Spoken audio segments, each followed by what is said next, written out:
The same afternoon I signed the criminal complaint against my brother-in-law, I walked into my father's office and handed him a list of 19 names. He read it slowly, the way he reads everything. No expression until he's finished, no reaction given before he's ready to mean it. His coffee went cold on the desk before he looked up. "All of them?" he said. "All of them," I told him. "Start with Rhett's people in dispatch, today before end of business." My father, Warren Hensley, built Hensley Distribution and Logistics out of one leased Freightliner and a handshake deal with a regional grocery chain outside Columbus, Ohio in 1993. By the time he handed me a 30% ownership stake on my 30th birthday, we had 140 trucks, distribution agreements with 4 major retail partners, and a 220,000 square foot warehouse facility outside Dayton. He didn't give me that stake as a birthday gift. He gave it to me because I'd come back after my MBA and learned the actual business. Dock rotations, dispatch software, carrier rate negotiation, the specific kind of institutional knowledge that doesn't come from sitting in an office reading summary reports. He wanted someone who could eventually run the place. That was supposed to be me. I married Liam Malone when I was 31. He taught AP chemistry at a public high school in Kettering, which I loved about him more than I ever told him. He had nothing to do with the company, had never asked for anything from it, had zero interest in what a distribution business meant in terms of money or leverage or opportunity. No angle, no ambition pointed toward my father's balance sheet. He wanted a quiet life with someone he actually liked, and for a long time I believed I was that person for him. His older brother, Rhett, was a different animal entirely. Rhett had a background in logistics, or said he did. He talked the way people talk when they want to seem more credible than they are, specific enough to sound knowledgeable, vague enough that you can't catch the gaps. A year into my marriage, my father-in-law mentioned over Easter that Rhett was between jobs, and Liam brought it up to me privately that night, careful not to make it a request, just laying it there. We had a dispatcher opening. Rhett interviewed the following week. He used the right terminology, knew the right questions to ask, and carried himself with the kind of easy confidence that reads as competence before you've had time to investigate whether it actually is. My father signed off on the hire. I vouched for him. I thought that was what you did for family. That was 4 years ago. I've spent a lot of time since then understanding exactly what I built by doing that. Within 8 months of Rhett coming on, his wife Ingrid had been hired as a contract billing coordinator. By the end of year 2, Rhett's college roommate managed our primary fuel vendor account. His first cousin oversaw freight scheduling out of the Dayton facility. Ingrid's younger sister handled HR compliance. Her friend Boyd eventually worked his way into a role reviewing internal billing controls. The role, I later realized, that was specifically designed to catch what they were doing. Every single one of these hires came through me. Rhett would bring me a resume, talk about the person for 5 minutes, mention how hard it was to find reliable people in logistics, and I would pass the recommendation along to my father. My father trusted me completely. I had trusted Rhett. The chain of trust was the architecture of the whole thing. The first crack appeared on a Thursday afternoon in November, about 2.5 years in. Claudette Odom had been our accounts payable coordinator since before I came back from school. She was the kind of person organizations run on, not loud, not political, not interested in advancement for its own sake, just precise and consistent, in a way that institutional memory tends to produce in people who actually pay attention to their work. She stopped by my office at the end of the day and mentioned, almost apologetically, that she'd noticed 2 invoices from the same fuel vendor in a single week with slightly different remittance addresses. She wasn't sure it was anything. She just thought it was worth flagging. I thanked her and told her I'd look into it. I did not sleep well that night. The remittance discrepancy led me to a vendor record that had been updated 6 weeks earlier using terminal credentials belonging to Rhett's cousin. The updated bank routing number did not match any of our established vendor files. The payment that had gone through on those coordinates was $4,200, small enough to look like noise, precisely small enough to look like noise. I did not tell Liam. I did not tell my father. The next morning, I asked Claudette quietly whether she would help me pull a full year of vendor payment data and cross-reference it against our original contract records. She said yes without hesitation, and something in the steadiness of her answer told me she had already been watching longer than I had. What we found over the next 5 months is the kind of thing I still have trouble describing without sounding like I'm exaggerating. because the numbers don't feel real even now. 19 people, all connected to Rhett or Ingrid through blood, marriage, or friendships that predated their employment at Hensley by years. They were spread across dispatch, vendor accounting, freight billing, fuel management, and internal controls. The pattern was methodical and patient in a way that told me this had been designed before Rhett ever sat down for his interview. Vendor records altered in small increments, payments rerouted to accounts just plausible enough to avoid automatic flags. Invoices from consulting companies that had no physical address, no verifiable employees, no history outside of a state registration number. One vendor that billed us $340,000 over 2 years for regional freight optimization consulting was registered to an LLC that Claudette and I eventually traced to a P.O. box in Covington, Kentucky, 2 streets from Rhett and Ingrid's house. $2.3 million, a conservative estimate, probably more. I raised it with Liam once, before the picture was complete. I sat him down after dinner on a Tuesday and told him I'd found billing irregularities connected to Rhett's people.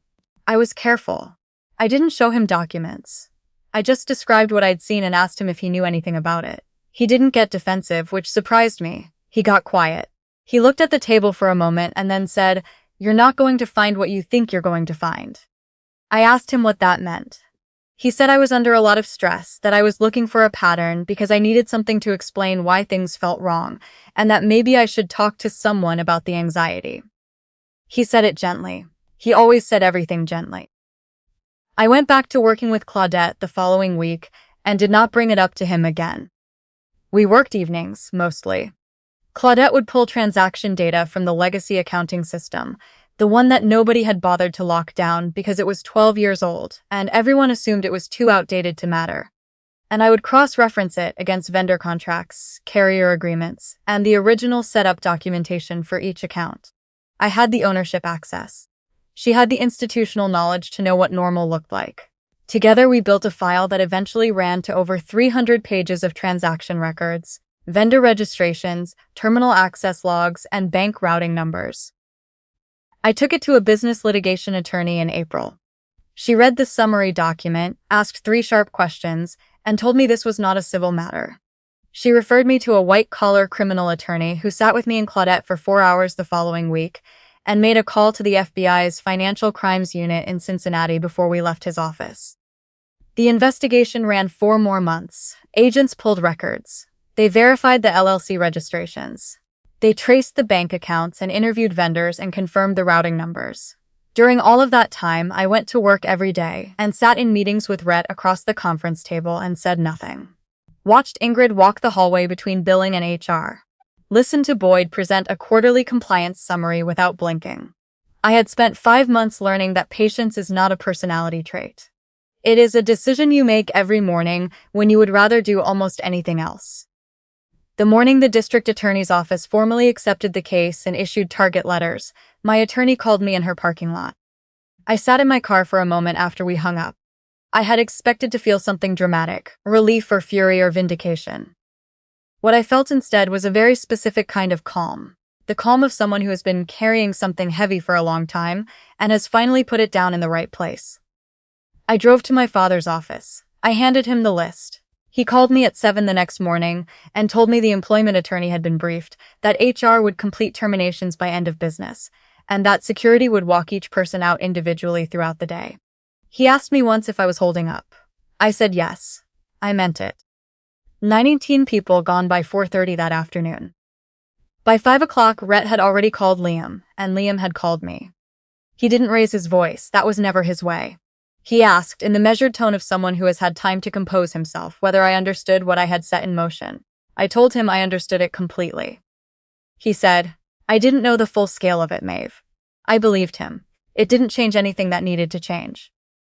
Rhett called me himself that same evening. He wasn't what I expected. He was smooth, reasonable, the version of himself he used when he wanted something from you. He said there had been a misunderstanding, that billing practices that appeared irregular were actually standard workarounds in the industry, that the consulting firm had provided legitimate services and the documentation just hadn't been filed properly. He said he was willing to sit down and explain everything before this went any further.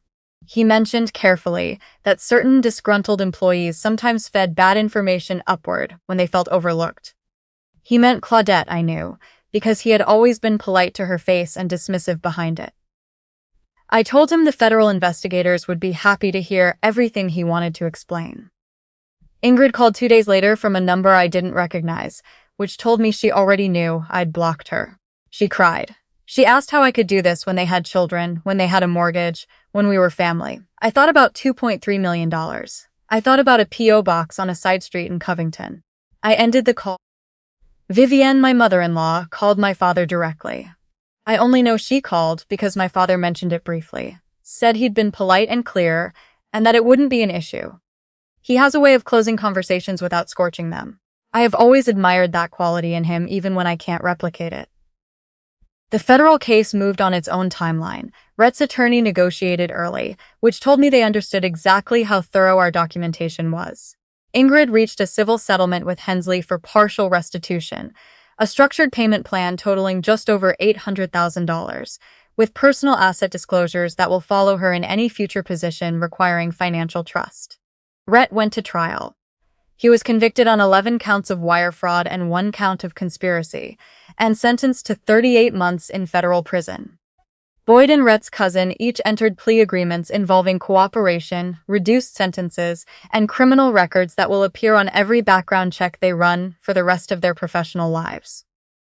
I will not pretend that watching someone you once shared holiday dinners with be convicted in a federal courtroom felt like a clean, satisfying thing. It didn't.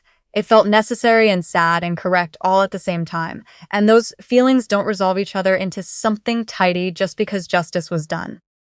What I can tell you about cleanly is what happened to Hensley Distribution once those 19 people were gone. My father brought in a logistics director named Barrett to oversee operations through the transition. Within 6 weeks, the freight billing discrepancies that had plagued us for years, the ones we'd been attributing to carrier volatility and market fluctuations, simply disappeared because the carrier volatility and market fluctuations had never been the cause. Our fuel costs dropped 14% once the vendor accounts were audited and rebid through a legitimate competitive process. On-time delivery metrics climbed immediately once dispatch was no longer being managed to conceal the inefficiencies Rhett's people had created as cover for their own activity. 3 clients who had quietly reduced their contract volumes over the preceding 2 years renewed with expanded commitments. The company breathed differently. Anyone who had worked there long enough could feel it. Claudette received a formal promotion and a salary adjustment that was overdue by at least 2 years. I told her in her office. She received it the same way she received everything, without theater, without performance, just quiet acknowledgement. She said it was the right thing to do, meaning her decision to tell me about the invoice discrepancy on that Thursday afternoon. I said yes, it was, and I meant considerably more by that than I was able to say in a professional setting. Liam and I separated 8 months after the complaint was filed. It wasn't a dramatic ending. There was no single conversation that finished us. The distance had been there before any of this started, and what happened with his brother had not created it so much as made it impossible to keep pretending otherwise. He moved to an apartment across town. We handled the paperwork the way 2 people handle things when they still respect each other, but have finally stopped pretending that respect is the same thing as a marriage. We are civil. Civility, I have found, costs much less than I once feared. My father made me vice president of operations the following spring at the annual company meeting in front of the full staff. He kept his remarks short because that is the kind of man he is. He said the company was finally being led by the people who had actually built it and would fight for it. He did not elaborate on what that meant or what we had been through to arrive at that sentence. He did not need to. Half the people in that room had watched the year it took to get there. I was wearing the navy blazer I'd worn the morning I walked into his office with the list. I stood at the front of that room and thought about Claudette stopping by my office because a $4,200 discrepancy didn't sit right with her. I thought about 5 months of evenings running transaction reports in a building that was mostly empty. I thought about the specific discipline of knowing something and not saying it until you can prove it in a way that cannot be undone. Some people would have moved the moment they saw the first sign. Some people would have confronted Rhett on the strength of a suspicion and trusted that truth has a way of sorting itself out. Maybe they would have been right. But I know who I am, and I knew that confrontation without documentation is just an accusation. And that an accusation against someone who has spent years building plausible deniability inside your own company with your own endorsement is something you cannot walk back once you've thrown it. I waited. I documented. I let the evidence build until it was heavier than anything Rhett or his attorney or his mother's phone calls could push against. I do not regret a single week of it. The month after Rhett's sentencing appeared in the Dayton Business Journal, Hensley Distribution posted its strongest quarterly performance in company history, 31% revenue growth. A new distribution contract with a national home improvement retailer, a workforce that reflected what we had always said we were, a company that earned what it had, route by route, contract by contract, without a hand in anyone else's pocket.